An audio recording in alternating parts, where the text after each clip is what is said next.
चंद्रशेखर बोले, जिस संत की आंखें नहीं, उनके कितने पाप होंगे। लोग अपराधी से ज्ञान ले रहे हैं। बिना नाम लिए राम भद्राचार्य पर की टिप्पणी। बरेली में आज़ाद समाज पार्टी के संस्थापक चंद्रशेखर आज़ाद ने राम भद्राचार्य का नाम लिए बिना उन पर आपत्तिजनक टिप्पणी कर दी। कहा, मेरठ में एक संत की कथा चल रही थी। यहाँ एक व्यक्ति ने संत बनकर कथा की। वो खुद को संत बताता है, कहता है कि बचपन से मेरी आंखें नहीं हैं। सनातन के हिसाब से उन्होंने पूर्व जन्म में कितने पाप किए होंगे कि कुदरत ने उन्हें आंखें नहीं दी। दुनिया को देखने का अधिकार छीन लिया। उस अपराधी से जनता ज्ञान ले रही है। वो कर्म योगियों की धरती मेरठ को मिनी पाकिस्तान बता रहा है। चंद्रशेखर बुधवार को संजय कम्युनिटी हॉल में आयोजित प्रबुद्ध जन सम्मेलन को संबोधित कर रहे थे। दरअसल मेरठ में 8 से 14 सितंबर तक राम भद्राचार्य की कथा थी।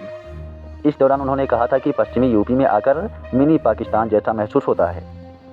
चंद्रशेखर ने अपने संबोधन की शुरुआत जय भीम, जय भारत, जय मंडल, जय जुहार, आदाब शास्त्रीय काल के नारों से की। उन्होंने साफ किया कि प्रबुद्ध जन सम्मेलन इसलिए किया जा रहा है जिससे समाज में फैली भेदभाव और जातिवादी मानसिकता को चुनौती दी जा सके। पहले ऐसे सम्मेलनों में केवल एक ही जाति के लोगों को मंच पर बैठाकर बाकी को बुद्धू समझा जाता था। चंद्रशेखर ने कहा, मेरठ किसानों की धरती है, 1857 की क्रांति की धरती है, वाल्मीकि की धरती है। उस धरती को वो मिनी पाकिस्तान बता रहे हैं। आप महसूस करके देखो कि जो ये बोलता हो कि मेरी आंखें नहीं हैं, मुझे दिखता नहीं है, तो सनातन के हिसाब से उन्होंने पूर्व जन्म में कितने पाप किए होंगे कि कुदरत ने उन्हें आंखें नहीं दी। ये मैं नहीं कहता, वो खुद कहते हैं कि क्या लेकर आए थे और क्या लेकर जाएंगे। जैसा कर्म करोगे वैसा फल मिलेगा।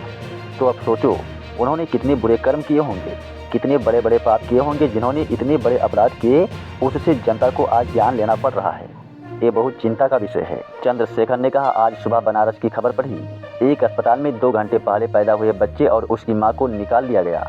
कहा गया कि इसको हायर सेंटर ले जाओ। अब आप खुद सोचिए कि एक मां के लिए डिलीवरी का समय कितना पीड़ादायक होता है। लेकिन इस सरकार में इतनी संवेदनाएं खत्म हो गई हैं कि उस मां को बाहर निकाल दिया गया। उस 2 घंटे के बच्चे के जीवन की परवाह नहीं की गई। अब अधिकारी कह रहे हैं कि इस मामले में कार्रवाई करेंगे। यह कार्रवाई तब करेंगे जब हम लोग वहां जाकर आंदोलन करेंगे, प्रदर्शन करेंगे। उन्होंने कहा, 2013 से 2025 तक 12 साल हो गए। मैंने इन 12 सालों में जो किया आपके सामने है। 16 महीने जेल काटी, पैरों के नाखून खींचे गए, दांत तोड़ दिए गए, 2023 में गोली चला दी, लेकिन आपके प्यार और आशीर्वाद से बच गया हूँ। जब तक इस शरीर में लहू का आखिरी कतरा रहेगा, महापुरुषों का कारवां आगे बढ़ाने के लिए संघर्ष करता रहूँगा। कहा, मुसलमानों को कब तक लूटते रहोगे? ना मस्जिदें सेफ, ना कब्रिस्तान, ना आपका कारोबार सेफ है। सब कुछ लूट जाएगा। संविधान पर खतरा मंडरा रहा है।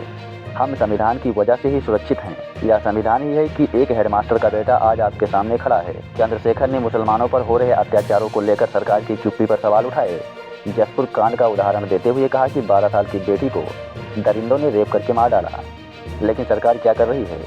मेन स्ट्रीम मीडिया की बजाय अब पढ़े लिखे नौजवान गाँव की समस्याएं उठा रहे हैं। ग्रामीण मीडिया कर्मियों को सम्मान देते हुए उन्होंने बिहार की घटना का जिक्र किया, जहां एक पत्रकार ने मंत्री से सवाल पूछा तो उसके दांत तोड़ दिए गए। चंद्रशेखर ने कहा कि 1931 के बाद से देश में संपूर्ण जातिगत जनगणना नहीं हुई। आज़ादी के 75 साल बाद भी सरकार चांद पर जाने का दावा करती है, लेकिन हकीकत में गरीबी और असमानता बरकरार है। हमारी मांग है, जातिगत जनगणना के साथ आर्थिक गणना भी होनी चाहिए। सरकार दावा करती है कि 80 करोड़ लोग राशन पर निर्भर हैं, लेकिन असल में धन का बंटवारा जरूरी है। समय आ रहा है कि धन धरती में बंटवारा हो। राम भद्राचार्य ने मेरठ में रामकथा के दौरान कहा था, आज हिंदुओं पर बहुत बड़ा संकट है। अपने ही देश में हम हिंदू धर्म का उतना न्याय नहीं दे पा रहे। पश्चिमी उत्तर प्रदेश में आकर लगता है मानो ये मिनी पाकिस्तान है। अब हमें मुखर होना है। हम ऐसा नहीं होने देंगे, चाहे कुछ भी हो जाए। इसलिए अब तो प्रत्येक धर्म में हिंदू धर्म की पाठशाला बनानी ही पड़ेगी। संभल में हिंदुओं का इतना पलायन क्यों हो रहा है? मेरठ में भी बहुत सारे लोग हिंदुओं पर हावी हो रहे हैं। मुजफ्फरनगर में भी हिंदुओं पर हावी हो रहे हैं। इसकी गलती कौन मानेगा? वेस्ट यूपी में लगातार हिंदुओं की संख्या घट रही है, इसलिए ऐसा लगता है उनका बाहुल्य अधिक होता जा रहा है, हिंदुओं का पलायन हो रहा है।